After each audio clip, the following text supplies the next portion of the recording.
कथेचं नाव पृथ्वी गोल आहे. लेखक डॉक्टर वसंत वराडपांडे. दिवसभराच्या श्रमांनी शिणलेलं शरीर कांबळ्यावर पसरून दिलं की डोळे मिटून घ्यायचे. मनाचं पाखरू भूतकाळाच्या अनंत पोकळीत सैराटपणे भरारू द्यायचं. तुरुंगाबाहेरील मोकळ्या वातावरणाचा कानोसा घ्यायचा. 5-6 वर्षांपूर्वीच्या घरच्या गोड आठवणी सुप्त मनाच्या पिढीतून काढून त्याच स्मृतींना पुन्हा नवा उजाळा द्यायचा आणि भोवतालच्या बंदिस्त वातावरणातील अनिकेत परमाणूंच्या पंखावर बसून मुक्त गतीने घरून मनोमय चक्कर मारून यायचं. स्वप्नसृष्टी वितळली की हळूच डोळे उघडायचे. भोवताल बर्थवर अस्ताव्यस्त पसरलेल्या बेजबाबदार आणि निष्काळजी कैद्यांवरून उझरती नजर फिरवायची. गिनती करताना नंबरदारांच्या पावलांचा होणारा आवाज व कैद्यांची संख्या याच्या लयबद्धतेची उगाचच नसती सांगड जुळवायची आणि नंतर आत्तापर्यंत 100दा मोजलेले छपराचे वासे मोजायचे.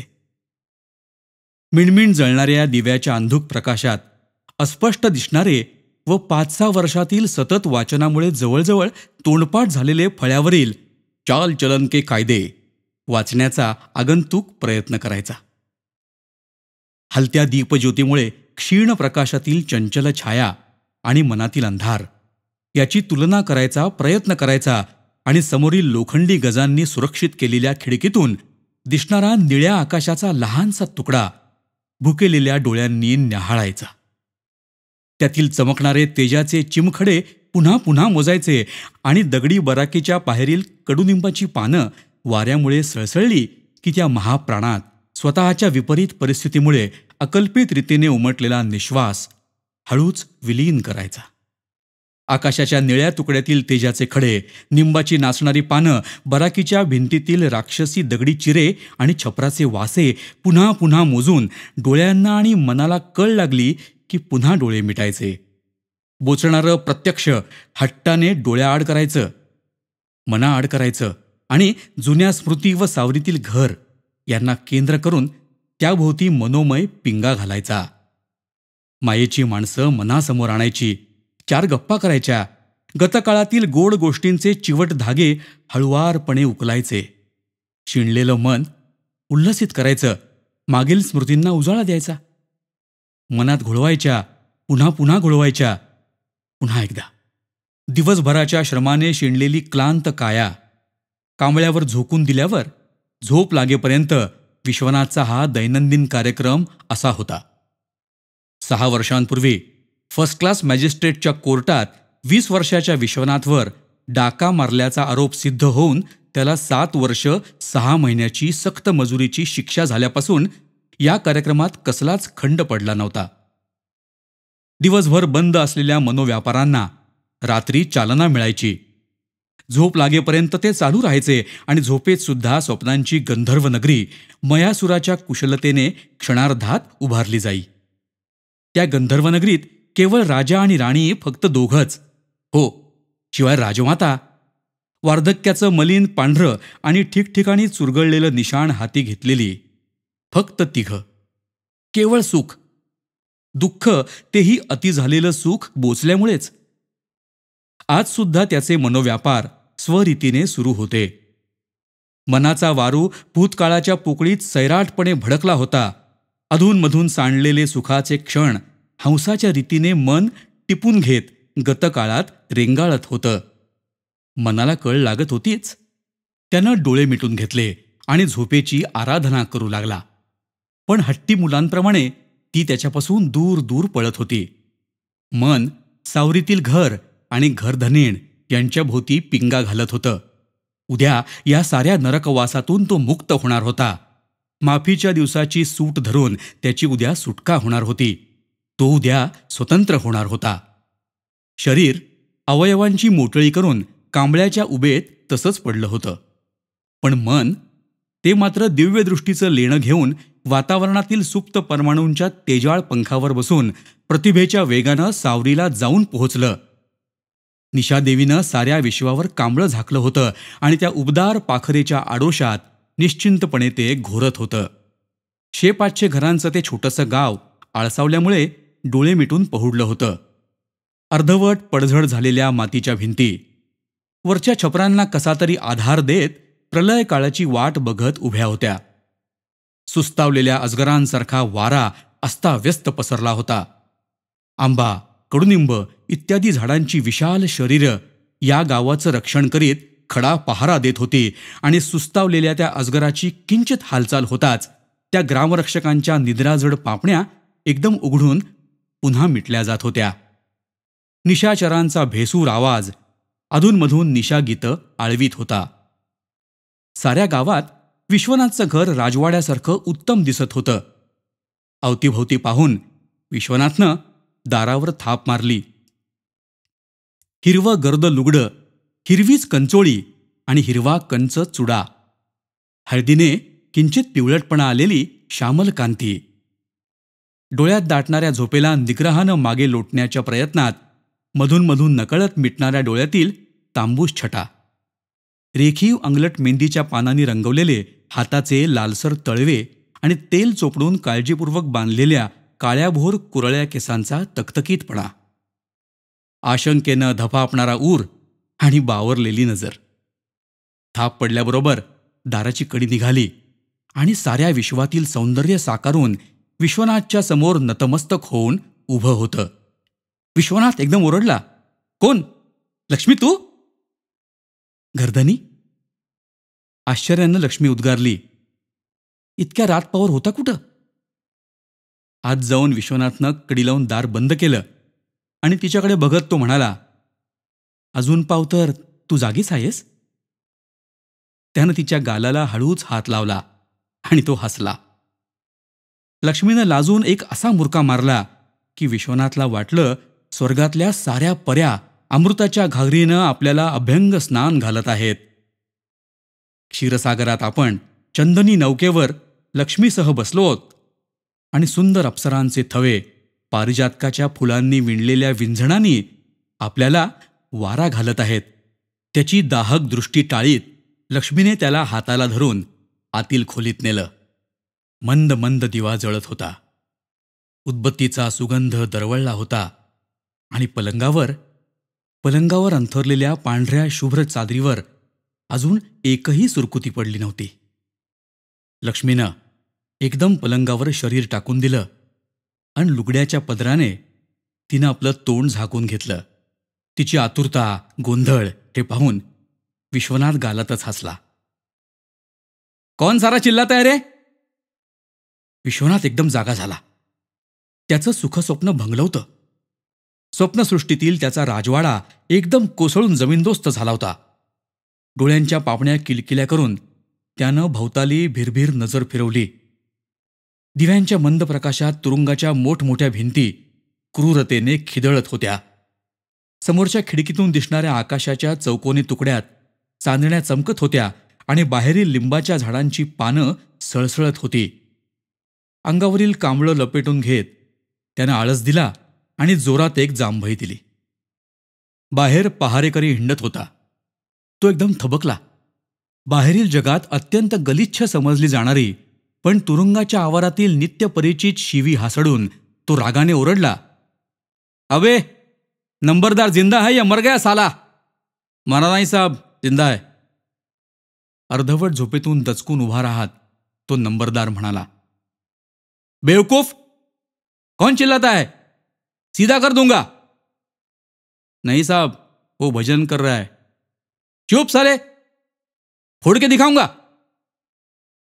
तंबी देऊन पहारेकरी दुसरीकडे निघून गेला. सुमारे 5 वर्षांपूर्वी जेव्हा त्याने तुरुंगाच्या आवारात पहिलं पाऊल टाकलं तेव्हाचा त्याचा मगरूरपणा कुठल्या कुठे दडला होता. प्रथम 1-2 दिवस त्याला ते सहन झालं नाही. पण दिवसभर तुरुंगातील झिजून गेलेल्या चक्कीवर 20 शेर धान्य दळताना अंगाचे सर्व सांधे खिळखिळे असे काही झाले होते की कोणत्याही प्रकारच्या जुलमी वृत्तीला प्रतिकार करण्याची शक्ती त्याच्या ठिकाणी उरतच नसे. सकाळच्या कांजीशिवाय मिळणाऱ्या दुपारच्या आणि संध्याकाळच्या 6 आणि 4 पोळ्या त्याच्या पोटात अतिश्रमामुळे उठलेला आगडोंब विझवण्यास असमर्थ ठरल्यामुळे नाईलाजाने त्याला लाचारी पत्करावी लागे. तिथल्या वरिष्ठांचे कपडे धुणं, नियमित कामाव्यतिरिक्त त्यांची हलकी सलकी कामं करणं आणि त्या बदल्यात त्याला व त्याच्यासारख्या दुसऱ्या अनेक कैद्यांना वशिल्याने जादा खुराक मिळवता येई. आता त्याच्याजवळ एकच भांडवल होतं, ते म्हणजे लाचारी. आणि नाहीतरी तुरुंगात सुस्वभाव, कामसुवृत्ती इत्यादी सद्गुणांपेक्षा लाचारी, उद्धटपणा इत्यादींचाच विशेष फायदा होत होता. आपल्याला लत्ताप्रहाराला लाचारीचं उत्तर मिळालं, हा आपल्या पौरुषाचा विजय आहे, असं सर्वांप्रमाणे वाटून त्या नंबरदाराचं समाधान झालं असावं. कूस बदलून विश्वनाथ त्या नंबरदाराला म्हणाला, जमादार साहब, कितने बजे? क्यों बे, नींद नहीं आती क्या? जी नहीं साहब, घर की याद सताती है. तो साले आया क्यों जेल में? कल रिहाई है मेरी, कल मैं घर जाऊंगा. फिर जल्दी लौट के आना. नहीं नहीं साहब, अब नहीं आऊंगा. जीव देईन पण परत येणार नाही जेलात पुन्हा. विश्वनाथच्या या वाक्यावर तो नंबरदार खदखदून हसला आणि म्हणाला, क्या बातें काटते यार, साले एकदा जेलात आला ना माणूस की बाहेरची हवा गमत नाही त्याले. उद्या जाशील तू, पण पुन्हा इथंच यावं लागतं. बघ ख्याल में रख. बाहेर तरी हाय काय, पोटासाठी वन कष्ट करायचे. बरं फुकट फाकट खाणं आणि काम करणं. बाहेर काम करून बी पोटभर भेटत नाही खायला. विश्वनाथ गप्पच राहिला. त्या नंबरदाराच्या बोलण्यात बरंच तथ्य होतं. तुलनाच करायची झाल्यास सामान्य मजुराला पोट भरण्याला बाहेर जितके श्रम करावे लागतात ना, त्यापेक्षा कमी श्रमात तुरुंगात पोट भरता येतं. मात्र त्यानं माणुसकी, सभ्यता इत्यादी गुणांना विसरून नेहमी लाचारीनं हसत एखाद्या वॉर्डनची मर्जी सांभाळली की झालं. मग काही कमी नाही तिथं. आपल्या 6 वर्षाच्या बंदी जीवनात विश्वनाथला हे पूर्ण कळून आलं होतं. त्याला चूप राहिलेला पाहून तो नंबरदार पुढे म्हणाला, क्यों बोलता नहीं बे साले? ये थी सिर्फ जोरू नहीं है. इतनी कमी छोड़ दी तर काय भी कमी नाही इथं. और एकदा इथं आलं का बाहेर गमत नाही बिलकुल. ही माझी 5वी खेप वय. त्यानं अभिमानाने सांगितलं. विश्वनाथला अतोनात विस्मय वाटला, पण तो काहीच बोलला नाही. तेरी शादी हुई क्या रे? तो नंबरदार पुढे म्हणाला. तेरी औरत कैसी है? रागाची क्षीण चमक विश्वनाथच्या मनात उत्पन्न झाली आणि ती लगेच विरली. झोपेचं सोंग घेऊन तो पडून राहिला. विश्वनाथचा डोळा लागला आणि आशेच्या सूक्ष्म किरणाभोवती रेशमाचे कोश गुंफीत स्वप्नसृष्टीतील गंधर्व नगरीत विश्वनाथ विहार करायला लागला. प्रथम त्याला एक काळा ठिपका दिसला. हळूहळू वाऱ्याच्या वेगाने तो ठिपका मोठं रूप घेत अगदी जवळ आला आणि त्याचा एकाएकी राजवाडा बनला. त्यात एक राजा होता आणि एक राणी. लगेच त्याला त्या राजाच्या ठिकाणी विश्वनाथ आणि राणीच्या ठिकाणी लक्ष्मी दिसायला लागली. राणीच्या कडेवर छोटासा 5-6 वर्षांचा बालक होता आणि त्याचा तोंडवळा विश्वनाथची हुबेहूब जुळत होता. एकाएकी तो राजवाडा कोसळला आणि जमीनदोस्त झाला. लक्ष्मी आणि ते बालक त्या वास्तूच्या भाराखाली चेंगरले गेले. राजाने भकासपणे समोर दृष्टी टाकली. केवळ दगडांची रास तिथे पडली होती. क्षणार्धात त्या दगडांच्या राशीतून तुरुंग निर्माण झाला. दगडी अजस्त्र भिंती आणि त्यांना अधूनमधून मारलेले लोखंडी गज. तो दचकून जागा झाला. बराकीतील दिव्यांचा प्रकाश मंदावला होता. आकाशातील निळ्या चौकोनी तुकड्यात म्लान शुक्रतारा दिसत होता. बाकीचे सारे कैदी आपापल्या पट्ट्या गुंडाळून मुकाट्याने जोडीने रांगेत बसले होते. विश्वनाथ धडपडून उठला. नुकतंच पहाटे पडलेलं भयंकर स्वप्न त्याच्या मनाला त्रास द्यायला लागलं.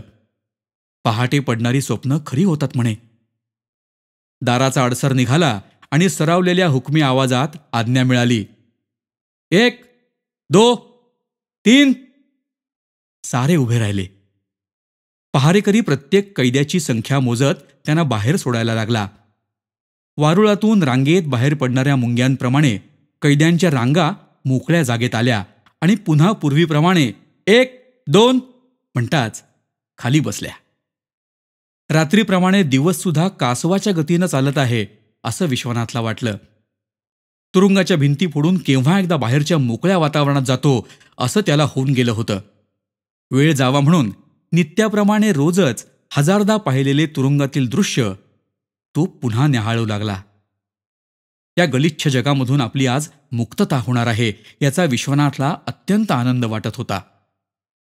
रोजच्या दाल रोटीचा आणि तिखट तेलरहित गवताळ तरकारीचा त्याला वीट आला होता. अगदी ओकारी आल्यासारखं वाटत होतं. 4-2 सफय्ये भोवतालची जागा झाडण्याचा देखावा करीत होते आणि आपला रिहाईचा परचा कधी येतो याची वाट पाहत विश्वनाथ रेंगाळणाऱ्या दिवसाला शिव्या मोजीत उभा होता. कैदी जीवनाची पदोपदी आठवण देणारे निळ्या उभ्या आडव्या रंगांचे कपडे, पांढरा सदरा आणि तशीच चड्डी हे सगळं उतरवून सुटकेपूर्वी त्याला देण्यात आलेले नवे माणसाचे कपडे जेव्हा तो नेसला ना तेव्हा त्याला आकाश ठेंगणं वाटलं. अजून सुपरिंटेंडंट यायचे असल्यामुळे त्याच्या मुक्ततेला उशीर होत होता. त्याने आजूबाजूला नजर फिरवली तेव्हा त्याच्या मनाला उगाचच हुरहुर वाटली आणि त्यालाच त्याचं आश्चर्य वाटलं. त्याच्या बंदी जीवनात त्याला कितीही वाईट अनुभव आले असले तरी सतत 5 वर्षांपासून वावर केलेली ती जागा त्याला या क्षणाला अत्यंत जिव्हाळ्याची वाटत होती. तिथली चक्की, कोलू, प्रेस, ज्या ज्या ठिकाणी त्यानं काम केलं होतं ना त्या साऱ्या जागा जणू अनंत हातानं आपल्याला बोलावीत आहेत असं त्याला वाटत होतं. आपली शिक्षेची मुदत अचानक वाढावी आणि आजन्म इथून जाऊच नये असा विचार मात्र त्याच्या मनात आला. मनाला ओझरता स्पर्श करून गेला. लगेच त्याला त्याच्या घराची आठवण आली. 5.5 वर्षाचं मूल कडेवर घेऊन घरात उत्सुकतेनं आपली वाट बघत असणारी लक्ष्मी आणि म्हातारपणामुळं भिजलेल्या डोळ्यात पुत्राविषयीच्या वात्सल्याची चमक आणि आतुरता घेऊन त्याच्या स्वागतासाठी अनिमिष लोचनांनी दूरवरचं क्षितिज न्याहाळणारी त्याची माय. विचार तंद्रीत गुंग असतानाच आणखी एक कैदी तिथं आला. त्याचीही आज मुक्तता होणार होती. विश्वनाथनं त्याच्याकडे पाहिलं. त्याच्या निर्विकार आणि बेडर मुद्रेवरून मुक्ततेमुळे होणाऱ्या आनंदाची कोणत्याही प्रकारची संवेदना त्याला होत नव्हती हे स्पष्ट दिसून येत होतं. या विचित्र प्राण्यांचं मन कोणत्या पदार्थाचं बनलं असेल असा विचार विश्वनाथच्या मनात आला. त्याचं मन या नवागताविषयी प्रतिकूलच झालं. पण वेळ जाण्यासाठी तो म्हणाला, आजच रिहाई आहे वाटतं तुझी. देवाची किरपा बाबा. काय की किरपा. कपाळ्यावर आठ्यांचं जाळं पसरवीत तो तुसडेपणाने म्हणाला, जावंच लागत नाही इथून. विश्वनाथला आश्चर्य वाटलं. तो उद्गारला, म्हणजे? हेच आमचं घर. घर सोडून जायचंय कुठे? बाहेर दिल नाही लागत. किती सजा झाली होती? सजा? तो विचित्र माणूस जोराने हसला. अरे समजत नव्हतं तेव्हापासून आलो मी इथं. ही माझी 5वी खेप. पुन्हा काही दिवसांनी 6वी खेप. म्हणजे पुन्हा येशील तू इथे? म्हणजे यावंच लागणार. एकदा इथं आलं की बाहेर गमत नाही बघ. आणि बाहेर राहून रोज पोलीस ठाण्यात हजेरी देण्यापरीस इथं येणं बरं. पण आता येईल त्या मोठ्या सजेत. हे लहान सहान चोरा डाक्यात दिल नाही लागत माझा. जेलर आणि सुपरिंटेंडंट आल्याबरोबर विश्वनाथ एकदम उठून उभा राहिला. यावेळी तो कैदी नव्हता आणि त्यानं उभं राहिलंच पाहिजे अशी सक्तीही त्याच्यावर कोणीच करू शकत नव्हतं. पण सततच्या दीर्घ काळामुळे पायांना आणि मनाला पडलेली सवय होती ती. जेलरने त्याला सद्वर्तनाबद्दल पुष्कळसं सांगितलं. जगात मानाने उभं राहायचा उपदेश केला. विश्वनाथनं सारं ऐकून घेतलं. पण त्या विचित्र माणसाच्या दगडी मनावर मात्र त्या उपदेशाचा कोणताच परिणाम होत नव्हता. निरोपाचा हा सोहळा त्याच्या चांगल्याच अंगवळणी पडलेला दिसत होता. विश्वनाथनं मात्र मनात अगदी ठरवून टाकलं होतं की यापुढचं सारं आयुष्य स्वच्छपणाने व्यतीत करायचं. जेल रजिस्टरमध्ये नोंदलेल्या अंगावरील साऱ्या जन्मखुणा पटवून आणि हातांचे ठसे वगैरे देऊन ते दोघेही तुरुंगाच्या मुख्य दरवाजाच्या बाहेर आले. अनंत काळापासून पिंजऱ्यात कोंडलेल्या पाखराला अंतराळात स्वैर भटकताना किती आनंद होत असेल याची पूर्ण कल्पना विश्वनाथला आली. सारं जग त्याला बदललेलं दिसलं. सृष्टीतील प्रत्येक लहान सहान अणुरेणूमध्ये नवीनच सौंदर्य प्रतीत होताना त्याला दिसलं. मुग्ध होऊन क्षणभर तो नव्या नजरेने अनंत विश्वाचे दर्शन सुख अनुभवीत संजीवक विश्वसंगीताचा कानोसा घेत तिथं उभा राहिला. त्या मंत्रमुग्ध अवस्थेतून तो भानावर आला तेव्हा 2 लहान मुलं त्याच्याकडे बोट दाखवीत आपापसात बोलत होती. ए, तो बघ, चोर. त्यांच्या निष्पाप दृष्टीला दृष्टी भिडवणं विश्वनाथला अशक्य झालं. त्यांच्या त्या 4 डोळ्यात साऱ्या जगाची साशंक नजर त्याच्या दृष्टीसमोर उभी राहिली. आपली बायको आणि आपली आई हे देखील अशाच शंकित दृष्टीने आपल्याकडे पाहतील का? आपण तुरुंगात आलो तेव्हा लक्ष्मीच्या पोटात जन्मदिवसाची वाट बघणारं आपलं पोर, ते देखील? मनात असे विचार येताच कुठंतरी खुपल्यासारखं वाटलं. पुढे जाण्यासाठी त्यानं पाय उचलले तेव्हा त्याचा विचित्र सोबती त्याला विचारत होता, यातल्या सर्वात श्रीमंत सावकाराचं नाव माहितीये का तुला? त्याच्याकडे वळून देखील न पाहता विश्वनाथ वाऱ्याच्या वेगाने सावरीच्या दिशेनं पावलं टाकीत निघाला. त्या विचित्र सोबत्याचं जोराचं खिंकाळणं त्याच्या कानी पडलं, पण त्यानं तिकडे लक्षच दिलं नाही. मात्र सावरीच्या शिवारात पाऊल टाकताच आनंदानं आभाळा एवढं झालेलं त्याचं मन प्रत्यक्ष गावाच्या दर्शनानं सुक्या खारकेप्रमाणे आक्रस होऊन गेलं. किती विलक्षण बदल झाला होता त्या गावात. अधूनमधून पसरलेल्या काळ्या जमिनीचे सुपीक तुकडे, आंब्याची कडुनिंबाची हिरवीगार वैभवशाली झाडं, त्यांच्या पानांचा गोड सळसळ आवाज, झाडांच्या बुंध्याशी अंथरलेल्या थंड सावलीत कोंडाळा करून डोळे मिटून रवंथ करीत विसाव्यासाठी बसलेली गुरं, रानपाखरांची फडफड आणि गाव कुत्र्यांचं बेसूर भुंकणं, मोठेचा आवाज, कोयते कमलेला लटकवून हातात धन्याच्या न्याहारीची भाकरी घेऊन शेतावर निंदायला जाणाऱ्या कास्तकारांच्या बायका, यापैकी एकही तिथे गवसेना. उंच उंच झाडांच्या ऐवजी विजेच्या दिव्याचे खांब आणि तारांची गुंतावळ, मातीच्या निरुपद्रवी आणि गवतानं साकारलेल्या झोपड्यांऐवजी मंगलोरी कौलं डोक्यावर घेऊन दिमाखात आभाळाकडे बघत असलेल्या पक्क्या विटांच्या रंगीबेरंगी हवेल्या, रानपाखरांच्या गोड किलबिलाटाऐवजी वाहनांचा कर्कश खडखडाट, कुत्र्यांचे निर्भय भुंकार जाऊन त्याऐवजी ओंगळ भिकाऱ्यांच्या केविलवाण्या ललकाऱ्या, काळ्या वावरातून नागमोडी वळणं घेत जाणाऱ्या सुंदर मऊ मऊ पाऊलवाटांच्या ऐवजी सरळ रेखीव डांबरी रुंद सडका, आणि या सर्व गोंधळाला पूर्तता देणाऱ्या पिठाच्या गिरण्यातील यंत्रांची ओरड. या सर्व हवेल्यात स्वतः सर्वश्रेष्ठ समजून डौलानं आकाश चुंबण्याचा हट्टी प्रयत्न करणारा कारखान्याचा राक्षसी भोंगा. या सर्व दृश्याची विश्वनाथला एकदम शिसारी आली.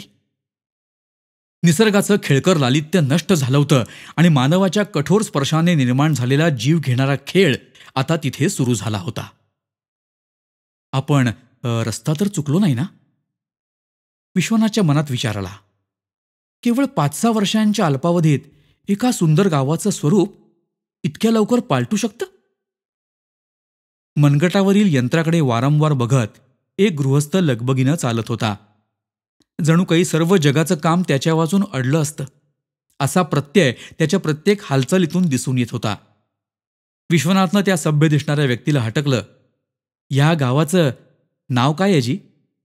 विश्वनाथला आपाद मस्तक न्याहाळीत तो सभ्य दिसणारा माणूस थांबला आणि दोन्ही भुवयांना मुरड घालीत खेकसला. काय पिऊन बिऊन तर आला नाहीस ना? त्या शब्दांचं विश्वनाथला काहीच वाटलं नाही, कारण तुरुंगातील लोकांच्या सुभाषितांपेक्षा हे बोलणं खूपच सौम्य होतं. मनगटाकडे पुन्हा एकदा सरावलेल्या दृष्टीने बघत तो माणूस म्हणाला, तू इथला राहणारा नाही वाटतं? जी नाही, 5-6 वर्षापासून आलो नाही इकडे. तरीच. पुन्हा तो आपल्या टिकटिकीकडे बघत सभ्य गृहस्थ म्हणाला, 5 वर्षांपूर्वी इथे सावरी नावाचं एक भिक्कार खेडं होतं, पण व्यापारी रांकाजीनं आपली कापड गिरणी इथं बांधली आणि तेव्हापासून या सुंदर शहराला रांकानगर हे नाव पडलं. विश्वनाथचं त्याच्या बोलण्याकडे लक्षच नव्हतं. त्या सभ्य वाटणाऱ्या माणसाच्या भाषणातील भिक्कार खेडं हे शब्द त्यानं मनातल्या मनात उच्चारले. एवढ्या अवाढव्य नगरातील आपल्या पूर्वीच्या घरकुलाचे अवशेष कुठेतरी सापडतील या आशेनं विश्वनाथ इकडे तिकडे बघू लागला. पोटात उफाळलेली भुकेची आग, माथ्यावर जीवाची काहिली करणारं प्रखर ऊन आणि आशा निराशेमुळे मनाला बसणारे हादरे, हे सगळं कसं तरी सहन करीत विश्वनाथ वणवण भटकत होता. शेवटी सावरीचं भूषण समजलं जाणारं, 600-625 झोपड्यात मानानं मान उंचावणारं महादेवाचं एकुलतं एक मंदिर त्याला दिसलं. त्याला त्याची ओळख पटली. सभोवतालच्या उंच उंच इमारतींच्या मेळाव्यात टिचभर दिसणाऱ्या त्या हेमाडपंथी देवळाकडे आता कुणाचं लक्षही जाईना. 5-50 श्रीमंत मुलांच्या टोळक्यात सापडताच गरीब मुलांना जसं गोंधळून जावं ना, भीतीनं अंग चोरून घ्यावं, तसंच ते देऊळ वाटे.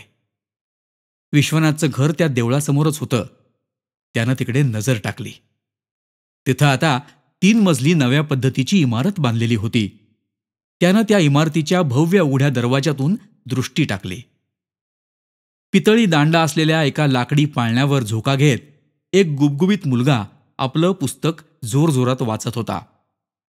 पृथ्वी गोल असल्यामुळे एका ठिकाणाहून निघालेला माणूस तसाच सरळ रेषेत चालायला लागल्यास पुन्हा पूर्वीच्या जागी येतो.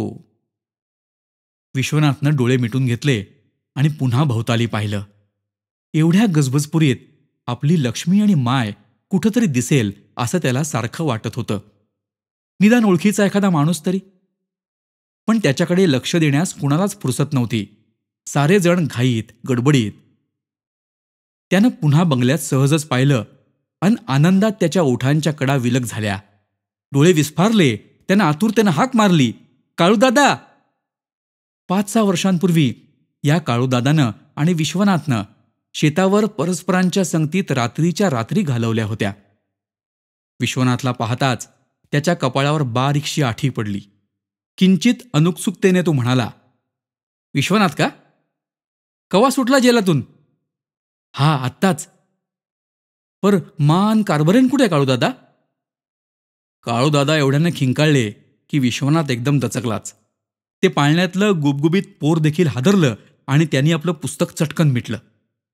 मान लक्ष्मी गेली. गेली? गेली कुठं? आणि तू का करतो इथं? मी नोकरीवर आहोजी. 15 रुपये महिना आणि खाणं राहणं. मजेत दिवस जाते. बर, पण लक्ष्मी?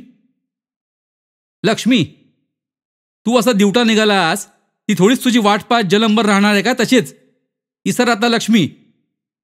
इथला गिरणीवाला आला तेव्हा काही दिवस गिरणीवर काम केलं तिनं, आणि आता मालकिणीच्या झोकात त्या वाड्यात भिंगरीवाणी नाचते ती. काळ्या पुन्हा जोरात हसला. विश्वनाथला संताप आला. जवळचा धोंडा घेऊन त्यानं काळूदादाचं टाळकं सडकावं असं त्याला वाटलं, पण ते क्षणभरच. तो थिजल्या डोळ्यांनी वेड्यासारखा त्याच्याकडे पाहत राहिला आणि श्वास रोखून त्यानं विचारलं, तिला पोरगं झालं होतं का रे? मी गेलो तेव्हा जन्मल्यावर मेलं ते पोरगं, आणि माय बी मेली. घरात खायलेच नाही आणि तू असा म्हसोबा. त्या गिरणीवाल्यानं हात दिला आणि त्याच्या आधारानं लक्ष्मी वाचली आणि सुटली. विश्वनाथच्या साऱ्या आशांचा चक्काचूर झाला. मनावर झालेला आघात एवढा दारुण होता की त्या आघाताच्या तीव्रतेची कल्पना त्याला तात्काळ येऊ शकली नाही. आणि नंतर त्याला असं वाटलं की आपण नुकतंच जीवावरच्या तापातनं उठलोत. अंगात त्राण नाही, मन थकलेलं, गात्र शिणलेली. आणि मग एकदम त्याच्या ध्यानात आलं की आपल्याला खूप भूक लागलेली आहे. काळूदादा त्याच्याकडे बघून फिदी हसला आणि परत फिरू लागला. ते बघून विश्वनाथ त्याला म्हणाला, काळूदादा, आजच्या पुरतं जेवायला भेटन का? माझ्याजवळ एक बी पैसा नाही र. सपनात आहे का तू विश्वनाथ? तुझ्यासारख्या चोराला जेवायला घालून मी आपली नोकरी गमावून टाकू काय? तू घडीवर राहशील आणि माझा जन्माचं नुकसान करशील. काळ्या आत जायला निघाला. इतक्यात पाळण्यावर बसलेला मुलगा उठून त्याच्याकडे गेला आणि काळूदादाला म्हणाला, काळ्या, कोण आहे रे हा? जी हा येतलाच आहे. डाका घातला म्हणून 5-6 वर्ष जेलमध्ये गेला. डाकू आहे हा? तो मुलगा जवळजवळ किंचाळलाच आणि मग जोरात ओरडून म्हणाला, अरे हाकल ना मग त्याला. विश्वनाथ परत फिरला आणि आपले तंबाखून रंगलेले दात विचकीत काळूदादा म्हणाला, त्या गिरणीवाल्याकडेच जा. तो देईल तुला खायला आणि राहायला. अरे किती बी झालं तरी त्याच्या रांडेचा दादला आहेस तू. विश्वनाथ भराभर पावलं उचलीत कुठंतरी जात होता. भोवतालच्या मोठमोठ्या हवेल्या आणि पांढऱ्या पोशाखातील माणसं आपल्याकडेच बोट दाखवित आहेत असं त्याला वाटलं.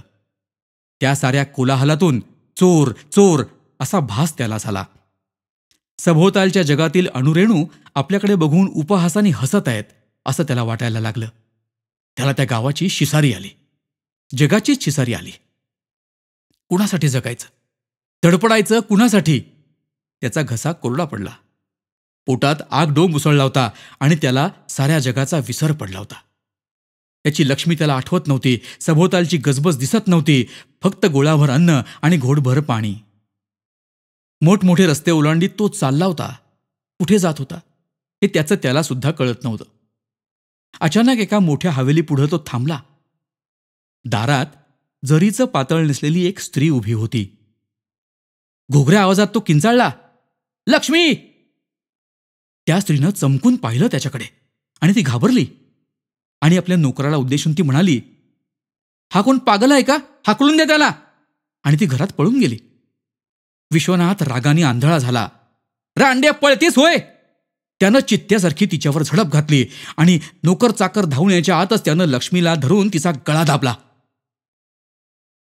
वणवण भटकल्यामुळं झालेले अविश्रांत श्रम, पोटातली प्रखर आग आणि मनावर झालेले दारुण आघात, तीनही त्याच्या मगरमिठीत येऊन बसले होते.